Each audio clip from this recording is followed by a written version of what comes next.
भाई क्या हो गया है नांदेड़ वालों की आवाज को? ऑपरेशन सिंदूर के बाद ऐसी आवाज नहीं चलनी चाहिए। नांदेड़ गुरु गोविंद सिंह जी की भूमि है, यहां से पाकिस्तान तक आवाज पहुंचे ऐसे प्रचंड आवाज से बोलना है। मेरे साथ दोनों हाथ उठाइए, जरा उठाइए सभी लोग दोनों हाथ। ऑपरेशन सिंदूर के सफलता के संकल्प की मुट्ठी बींचे और प्रचंड आवाज से बोलिए, भारत माता की, भारत माता की जय जय जय जय जय शिवाजी, जय जय जय जय जय भवानी। मंच पर उपस्थित 3 बार महाराष्ट्र के मुख्यमंत्री बनने का जिनको सौभाग्य प्राप्त है, ऐसे हमारे देवेंद्र फडणवीस जी, और नांदेड़ वालों को मालूम ही होगा, बहुत लंबे अरसे के बाद देवेंद्र बाबू ही ऐसे हैं जो 5 साल पूरे कर फिर से चुन कर आए हैं। उनके साथ मंच पर उपस्थित पूर्व मुख्यमंत्री अशोक राव चौहान जी, महाराष्ट्र के राजस्व मंत्री, भाजपा के अध्यक्ष चंद्रशेखर बावनकुले जी, भाजपा के कार्यकारी अध्यक्ष और भावी अध्यक्ष रविंद्र चौहान जी, महाराष्ट्र के मंत्री श्री अतुल सावे जी, पंकजाताई मुंडे जी, श्री अजीत गोपछड़े सांसद महोदय, भागवत कराड़ जी सांसद महोदय, हमारे वरिष्ठ नेता राव साहेब दानवे जी, और उपस्थित मंच पर उपस्थित भारतीय जनता पार्टी का नेतृत्व, और आज इतनी विषम मौसम में आए हुए, घंटों से बैठे हुए नांदेड़ के प्यारे भाइयों बहनों को मेरा जय श्री राम। मैं नांदेड़ की भूमि पर आया हूं तब, जिस भूमि पर गुरुद्वारा हजूर साहब उपस्थित है, वो भूमि पर सबसे पहले मां रेणुका देवी, राहे नरसिंह मंदिर, कोलंबी मठ और दत्त प्रभु को प्रणाम कर मेरी बात की शुरुआत करता हूं। ये भूमि जो है, इस भूमि को सिखों के दसम गुरु, दसम पिता गुरु गोविंद सिंह जी ने अपना देह त्याग करने के लिए पसंद की हुई ये पवित्र भूमि है। मैं यहां आया हूं तब दसम पिता गुरु गोविंद सिंह जी, छत्रपति शिवाजी महाराज, धर्मवीर संभाजी महाराज, डॉक्टर बाबा साहेब आंबेडकर, वीर सावरकर और तिलक महाराज को भी प्रणाम कर मेरी बात की शुरुआत करता हूं। मैं आज इसी भूमि के वरिष्ठ नेता स्वर्गीय शंकर राव चौहान को भी बहुत सम्मान के साथ याद करना चाहता हूं। आज अभी वरिष्ठ ओबीसी नेता नाइक साहब के आदमकद पुतले का यहां पर अनावरण हुआ है। मैं नाइक साहब को भी प्रणाम कर मेरी बात की शुरुआत करता हूं। भाई और बहनों, बहुत समय से बैठे हैं आप, मुझे लंबी बात नहीं करनी, मगर कुछ दिन पहले 22 तारीख को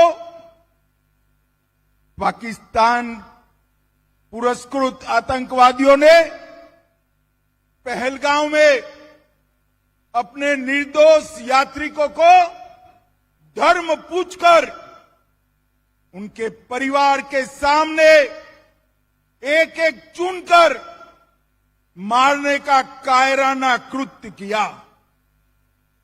और उस वक्त हमारे प्रधानमंत्री नरेंद्र मोदी जी ने पटना में कहा था कि कहीं पर भी छिपे हो ढूंढ ढूंढ कर मिट्टी में मिला दिए जाएंगे। और उस वक्त पाकिस्तान भूल गया कि 15 साल पहले 10 साल पहले यहां कांग्रेस की सरकार थी, वो बदल चुकी है। 11 साल से भारतीय जनता पार्टी की नरेंद्र मोदी सरकार, उन्होंने उरी पर हमला किया, हमने सर्जिकल स्ट्राइक की। उन्होंने पुलवामा में हमला किया, हमने एयर स्ट्राइक की। और उन्होंने पहलगांव में हमला किया, ऑपरेशन सिंदूर कर कर उनके मुख्य ठिकानों को जमीन में मिलाने का काम। सैकड़ों आतंकवादी हमारे हवाई हमले में तहस नहस हो गए।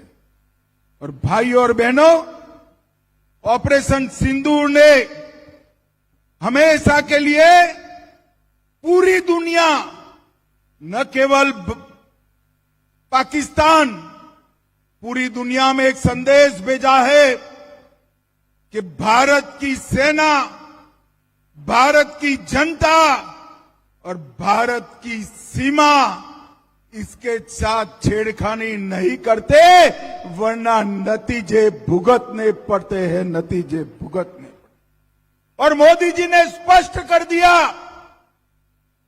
कि हमारे निर्दोष नागरिकों पर अगर कोई हमला करता है तो गोली का जवाब गोले से दिया जाएगा, उसको माकूल जवाब दिया है। 7 मई को 1:04 पर 9 आतंकवादी स्थानों को 22 मिनट में नष्ट कर कर उनके हेडक्वार्टर को भी उड़ाने का काम वीर भारतीय सेना ने किया। 8 तारीख को पाकिस्तान ने ड्रोन और मिसाइल से हमले किए, मगर हमारी एयर डिफेंस सिस्टम इतनी पुख्ता थी, एक भी मिसाइल से एक भी ड्रोन भारत की जमीन को छू नहीं पाया, हवा में ही समाप्त कर।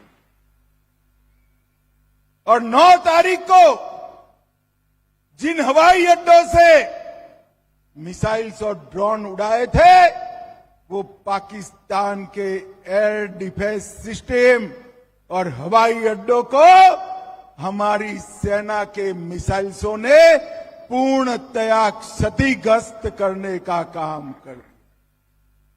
और पाकिस्तान की एयर डिफेंस सिस्टम को खोखला साबित करने का काम किया। और मित्रों, ये ऑपरेशन को मोदी जी ने नाम दिया ऑपरेशन सिंदूर, और पूरी दुनिया में संदेश भेजा, हमारी बहनें, माताओं का, हमारी बेटियों का माथे का सिंदूर सस्ता नहीं है। इस सिंदूर को कोई क्षति पहुंचाएगा, उसको खून से जवाब देना पड़ेगा। और ऑपरेशन सिंदूर ने फिर से एक बार भारत की अपनी सीमाओं की रक्षा की प्रतिबद्धता को पूरी दुनिया के सामने उजागर किया। और मोदी जी ने सिद्ध कर दिया, ये नया भारत है। 2047 में हमें विकसित भारत तो बनना है, पर ऐसा भारत भी बनाना है जिसके सामने कोई आंख उठाकर देख न पाए, ऐसे भारत की रचना करें। जब ऑपरेशन सिंदूर चल रहा था तभी एक ऑपरेशन ब्लैक फॉरेस्ट भी चल रहा था। छत्तीसगढ़ में 5000 फुट ऊंची पहाड़ी पर नक्सलवादियों के अड्डों को हमारी सीआरपीएफ, छत्तीसगढ़ पुलिस और बीएसएफ ने मिलकर ध्वस्त कर दिया। 31 नक्सली मारे गए और उसके बाद अब तक और 36 नक्सली मारे गए।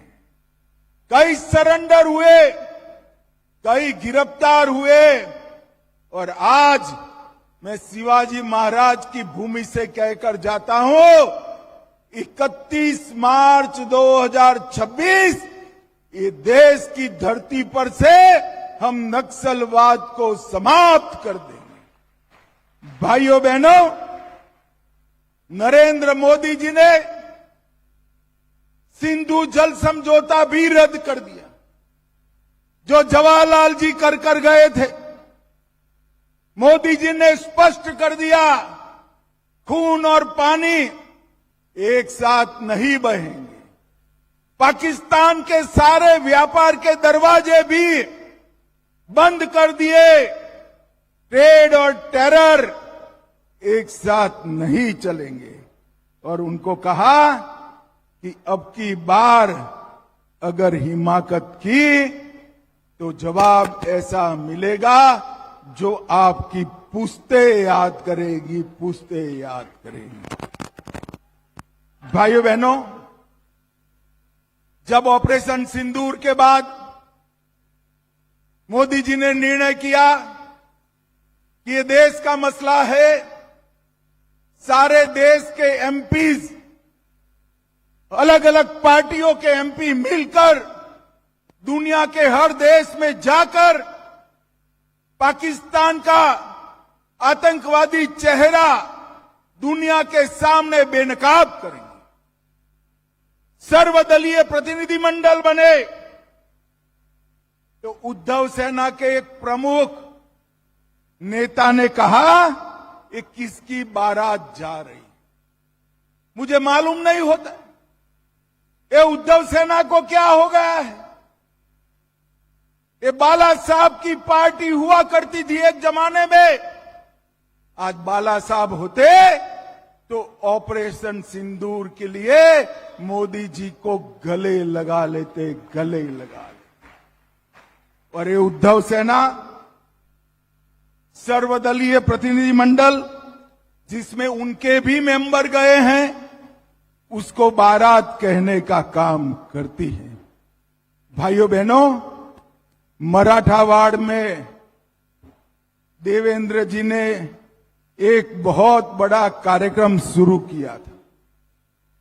यहां के हमेशा अकालग्रस्त इलाके को पानी से लबोलब करने का, और 2019 में 40,000 करोड़ की लागत से मराठावाड़ वाटर ग्रिड प्रोजेक्ट चालू किए।